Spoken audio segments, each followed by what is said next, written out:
From Washington, D.C., this is Middle East Focus with Paul Salem. Welcome to Middle East Focus. Our discussion today will be about Syria, a number of dynamics taking place in and around and over Syria.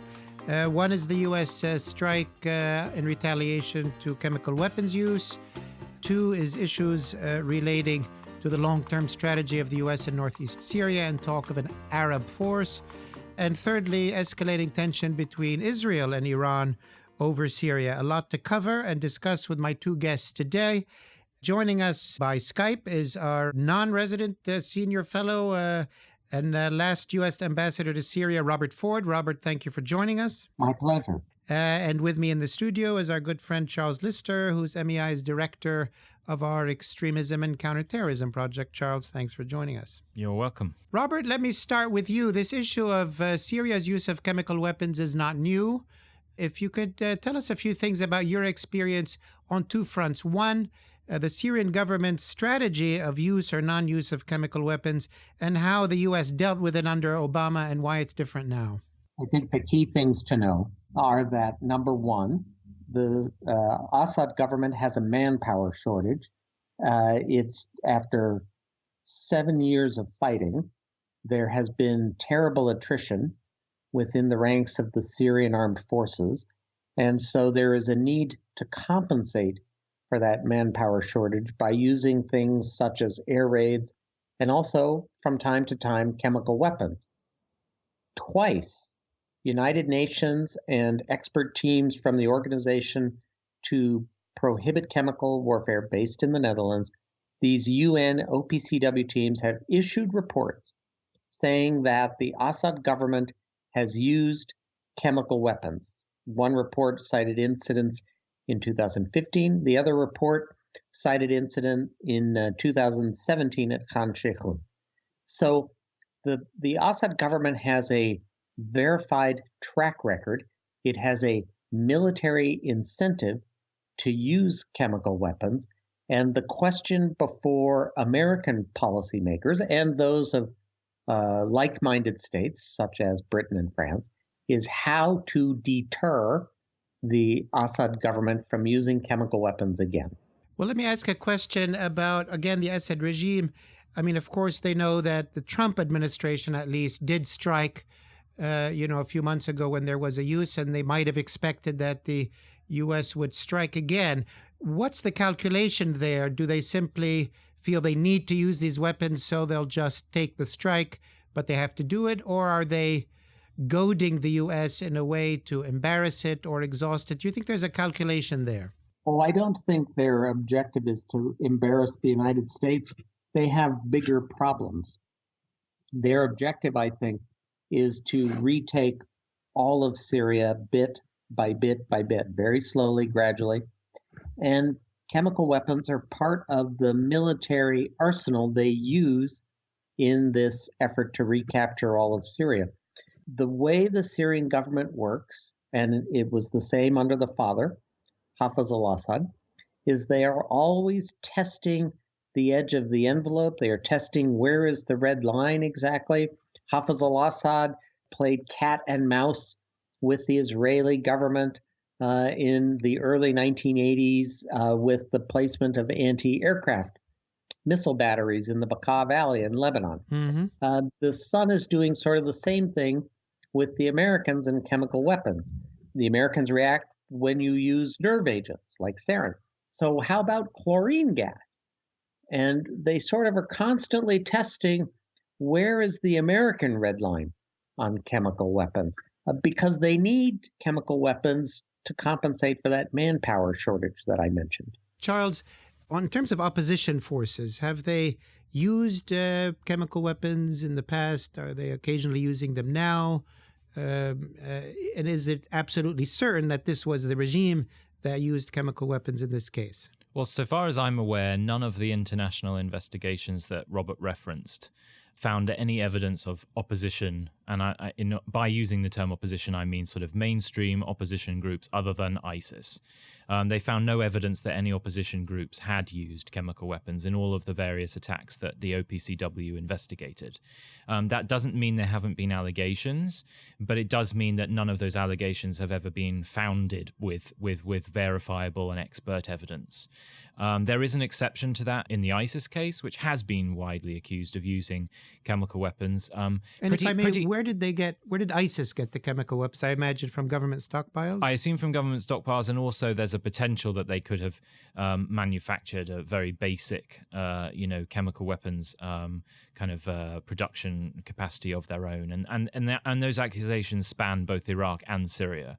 But both of those uses that have been alleged and investigated were pretty incompetent in comparison to the use that we've seen very widely accused, alleged, and some verified by the Syrian government. Well, you've been following the battles in various parts of Syria for the last 7 years.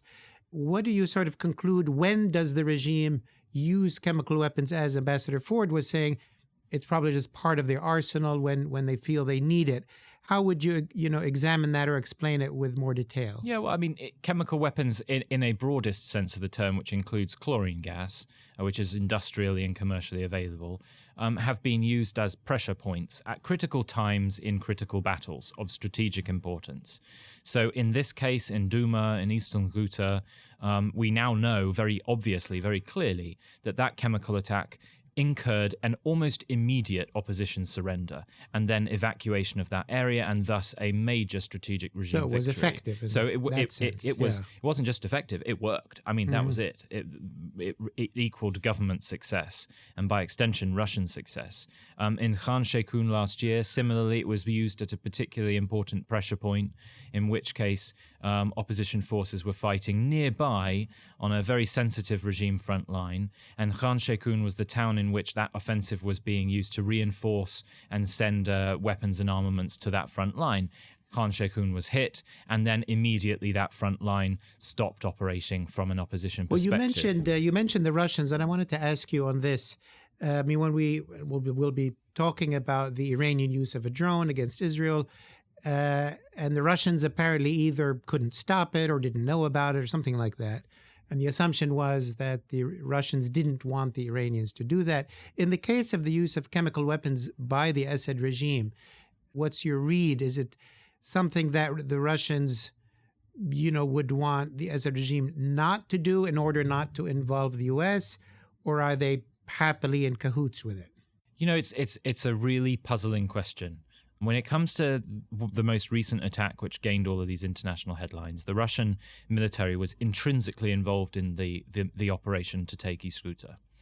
And thus, it's hard to imagine they weren't aware of planning that would necessarily had to have gone behind the use of what seems to have been something more potent than just chlorine by itself. Most nerve agents are binary, meaning you have to mix the chemicals beforehand in a very sensitive process in a secure facility and then load them up onto aircraft or to ground-to-ground rockets. And it's hard to imagine the Russians wouldn't have been aware of that. An even more obvious example was the big sarin attack that happened last year, which was launched from an airbase in which the Russian Air Force was operating on an almost daily basis. Again, almost impossible that the Russians couldn't have been aware of it. Having said that, if the Russians are aware, I don't think it's something the Russians want to have any involvement in at all. This is something that they can excuse and blame on behind the scenes, I assume, their proxy in Damascus, but insulate themselves from any kind of direct implication, legally, diplomatically, or what have you. Okay. And of course, they're also aware that no member of the international community wants to hit Russian soldiers in Syria. So that's always going to be a Russian insurance policy in all of these cases. Okay. Robert, I want to turn to you to step back to the sort of the broader picture that in the month of April, President Trump said he wanted to leave Syria, and President Trump also, ordered a strike and said the U.S. would have a sustained policy in Syria as relates to chemical weapons. And there are now talk of an Arab force that the U.S. is trying to assemble. How would you describe such as it is, U.S. policy towards Syria in April 2018? I think it has two essential components, which are not mutually exclusive.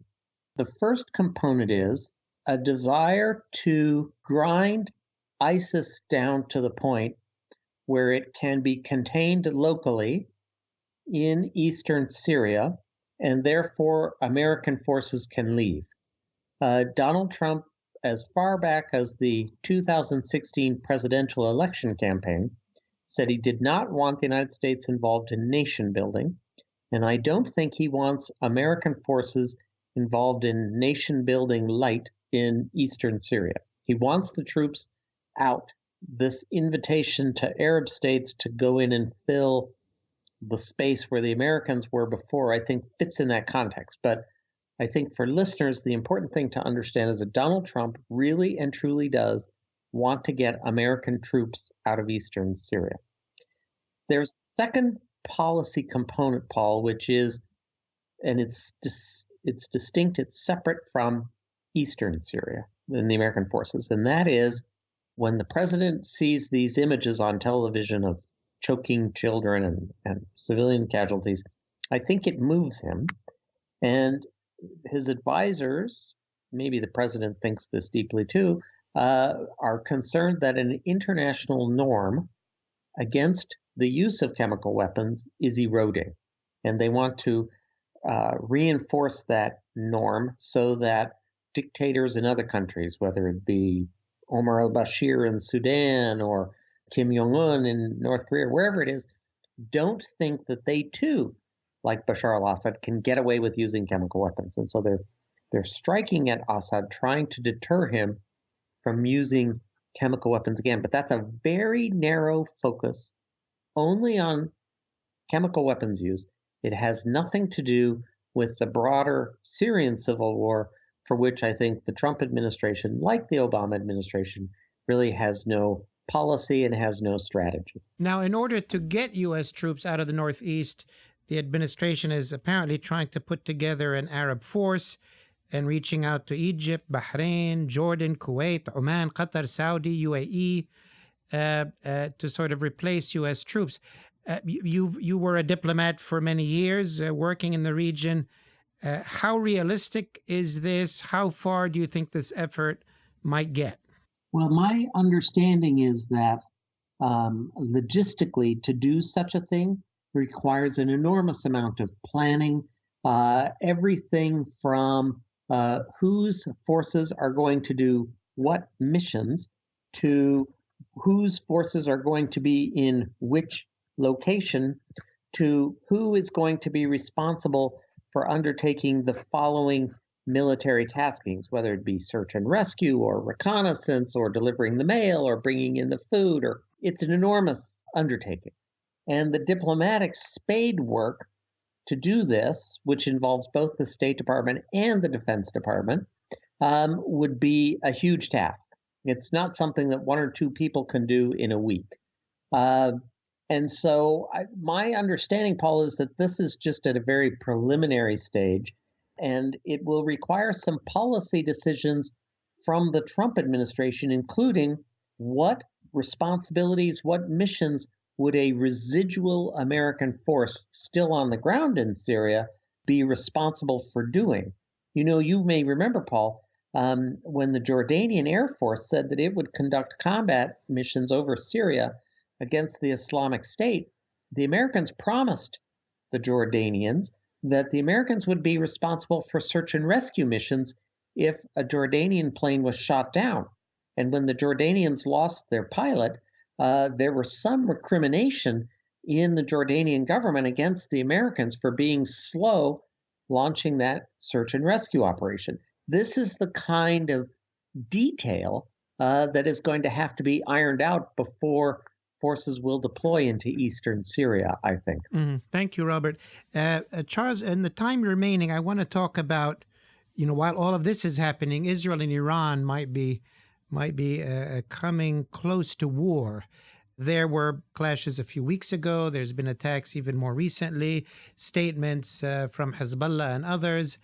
How hot do you gauge the situation to be right now? What do you expect in the coming weeks? Well, I think the first thing I would say is it's the hottest it's ever been in 7-8 years of conflict in Syria.